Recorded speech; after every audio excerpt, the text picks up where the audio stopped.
नमस्ते दोस्तों, कैसे हो? आज हम बात करने वाले हैं ओशियन टर्निंग ब्लैक के बारे में, यानी कि महासागर काले पड़ जा रहे हैं। हाल ही में आपने न्यूज़पेपर और न्यूज़ चैनल में सुना होगा कि पिछले 20 सालों में हमारे महासागर अधिक और अधिक काले पड़ जा रहे हैं। तो उसके कारण और उसके प्रभाव के बारे में आज हम चर्चा करेंगे।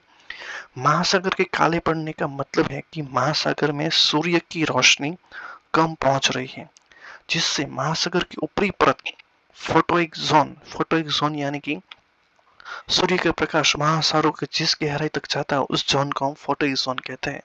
फोटोइक जोन सिकुड़ रहा है। यह समुद्र के स्वास्थ्य और जीवन के लिए एक गंभीर संकेत है, क्योंकि यह प्रकाश संश्लेषण की प्रक्रिया को प्रभावित करता है और प्लवक के खिलने को बढ़ावा देता है।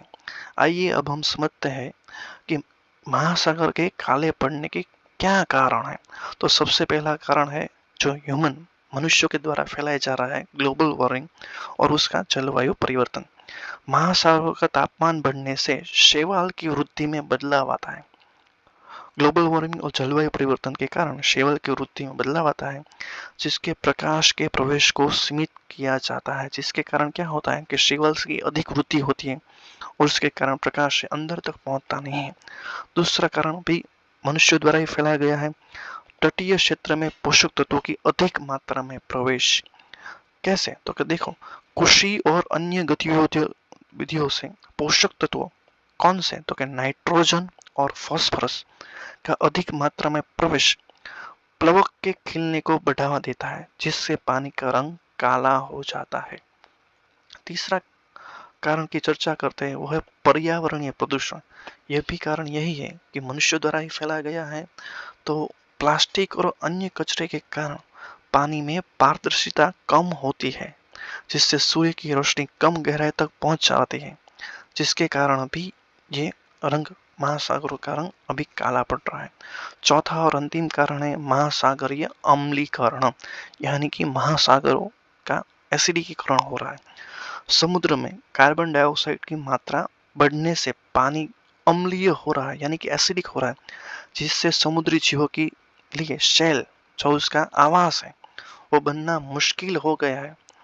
रीफ जो होती है, ऑस्ट्रेलिया में है, गुजरात के जामनगर में वो कोरल रीफ है, वो बनना मुश्किल हो जाता है। इसके कारण भी ये समुद्र का रंग काला पड़ता है। अब हम जानते हैं उसके प्रभाव के बारे में। जो काला रंग पड़ेगा, ज्यादा और ज्यादा हो जाएगा, तो उसका क्या प्रभाव होगा? तो सबसे पहला प्रभाव होगा समुद्री जीवन पर। प्रकाश पर निर्भर जीवों की जीवित रहने के लिए संघर्ष करना पड़ सकता है और उसके कारण समुद्र की खाद्य श्रृंखला में भी बदलाव आएगी।